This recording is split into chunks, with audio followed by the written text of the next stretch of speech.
Hello, and thanks for joining. Today, I want to talk about the importance of reserves, aka emergency funds, reserves, rainy day fund, whatever you want to call it, business reserves, investment reserves, whatever you want to call it. It's called a lot of different things depending on where in the country you are, referred to as different things. Here in Utah, it's primarily called for personal purposes, emergency funds, for business purposes, reserves. And it's vital both on a personal basis and on a business or investment basis because it gives you the staying power in the event that then something unexpected arises. On a personal level, unexpected events always arise. Whether you're a single individual, whether you're married, whether you have a family, again, one constant in life is that it always changes. And so there are going to be unexpected things come up in life. It's not a matter of when, if, it's a matter of when. And so if you have a plan when the event occurs, it doesn't become an emergency. If you don't have a plan, you don't have anything set up, then when the event occurs, suddenly it's an emergency and it has a ripple effect to potentially to other areas of your life. That's on a personal level. Now, on a business level, uh, it's vital to have reserves, again, for staying power, economic changes, um, revenue, revenue changes, inventory cost changes. The ability to take action because you've got the liquidity available is vital for a business. As far as investments goes, as from an investor standpoint, having dry powder, having reserves allows you to keep cash flowing assets cash flowing. As an example, one of our rental properties, we had damage from one of the hurricanes down in Florida, and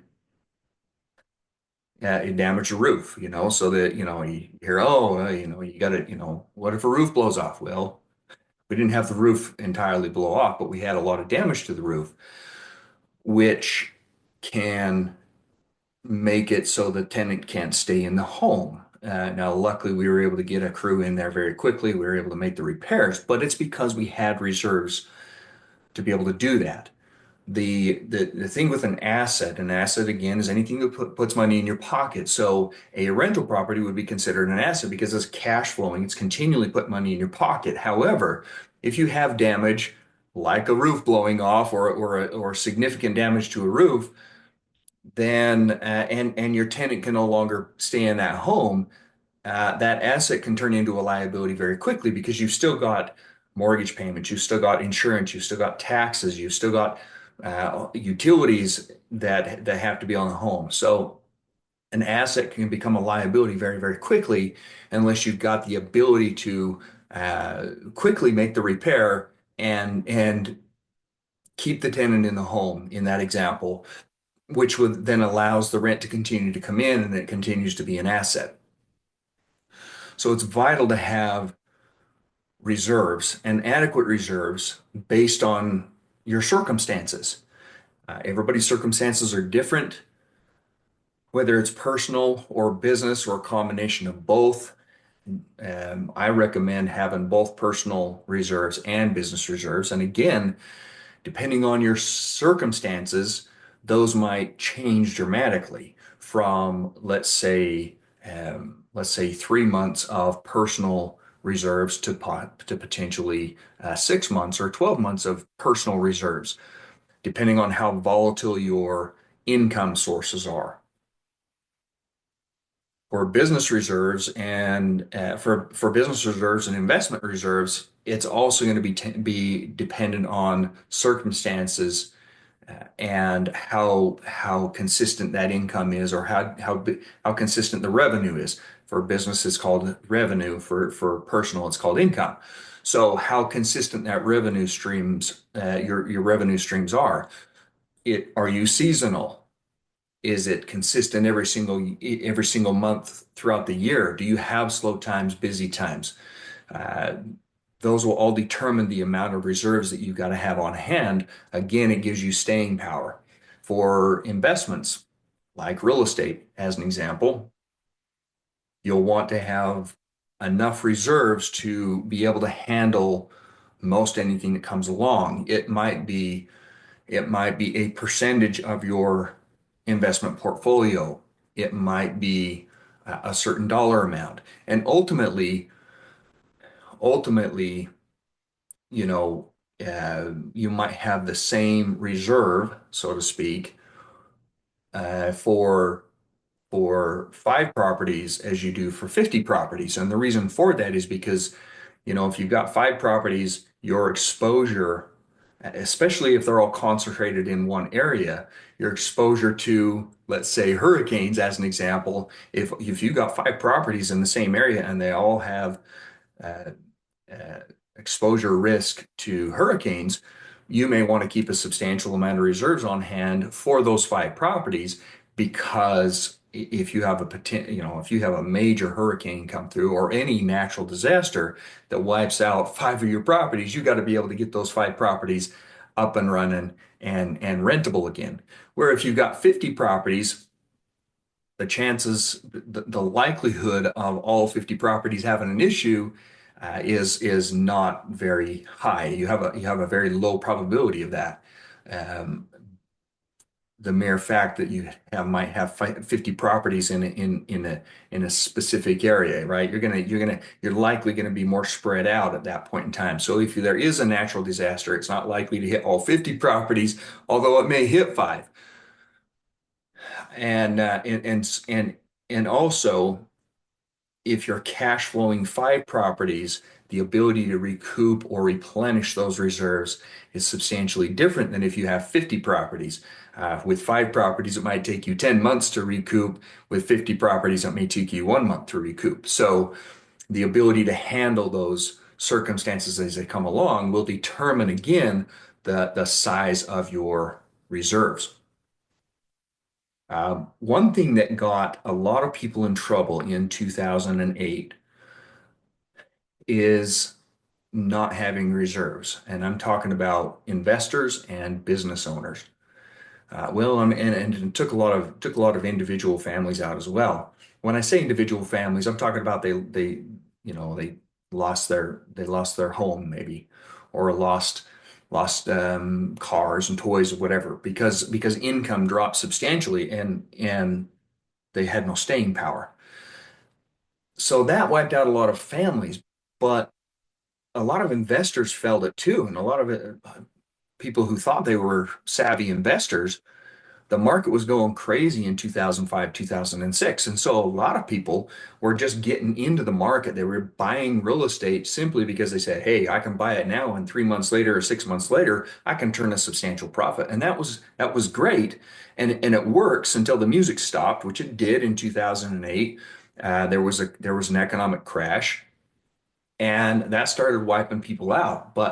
And a lot of people attributed it to, hey, we got wiped out because the property value decreased. Well, that wasn't technically true. And the reason I say it wasn't true is because if you had, let's just say, $500,000 property in 2006, and then fast forward a couple of years in 2008, it dropped to, let's just say, $250,000. So it is true that the value, the street value, so to speak, the resale value did drop substantially.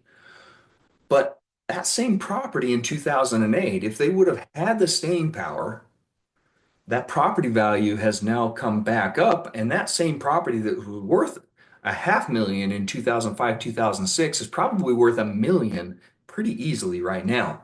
So what that tells me is if they could have hung on to that property or somehow cash flowed it during that time, if they would have had staying power, that property not only came back up to pre recession rates, because 2008 was the Great Recession, right? So it not that property not only came back up to pre-recession rates, but it's substantially further than that. It's worth way more than that now. And so if they would have just had the staying power, they could have cashed out for exactly what they paid for it or been substantially profitable if they would have hung on to it for a few years, if they would have had the staying power. So it's vital for investors. We already established it's vital for families.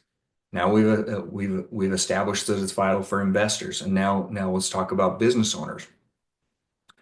Because business owners and investors, they share a common disdain for what they consider lazy money, aka reserves. And that is, an investor says, hey, I can put that money to work in the market, or I can put that to work buying homes, and I can make a greater rate of return. And business owners say, I can put that in inventory and produce a rate of return off of that. I can turn this money fast. And every time a business owner turns a dollar, basically you buy an inventory and you sell that inventory and you buy it again and you sell it again. Every time you turn that dollar, it's profitable. There's a percentage of profits built into it. And every business owner understands this. And so they like to have their money actively turning. Having money sitting in a bank for an investor and a business owner is like poison to them. They like a complete disdain for it because they consider it lazy money, where it could be making a greater rate of return. Let's say 5 to 10 to 20% annualized returns. It's sitting in a bank account doing 1 or 2% maybe. And so, understandably, they treat it like poison, right? However, again, it's vital because it gives them staying power. It's better to lose out on one investment and maintain your portfolio than to take all the investments you possibly can and lose everything, which is what happened in 2008 to a lot of investors who were not experienced in this. Uh, I know a lot of investors who did really, really well and business owners for that matter, who did really, really well in 2008 because they had the staying power. And what happens when other less savvy investors are losing everything? Guess what that is? That's an opportunity for people who have dry powder, who have reserves, who have the ability to take advantage of those opportunities when they come along. So, yeah, while things are hopping, while things are going crazy, somebody who has reserves might be missing out on that deal right there. But again, there's always going to be a pullback in the market. There's going to be opportunities when things change. And one constant in life is it always changes. Again, heard me say that time and time again. It's so true. So while you might miss out on an opportunity today, that opportunity is going to come later because a less savvy investor is going to have to get out because they don't have the staying power, which allows you to take advantage of it, which allows you to, and you're doing them a favor because rather than going bankrupt, rather than going into financial ruin, they're able to part ways with an investment that they didn't have the staying power to hold and allow you to pick up on that property or that investment or that inventory as a business owner that at a substantial discount from somebody who just simply has to get out or who's losing their business. So you're actually doing them a service by acquiring that at a discount even. You're doing them a favor by them avoiding financial ruin and financial devastation. You're bailing them out. And so it's a win-win that way, but only if you've got the reserves or emergency fund or rainy day fund or opportunity fund, whatever you want to call it, to be able to take advantage of those. So I hope this helps. Again, it's vital. It's vital to have dry powder. It's vital to have reserves, opportunity money ready to go because those opportunities will come. Thanks for watching and like and subscribe, please. And we'll see you next time.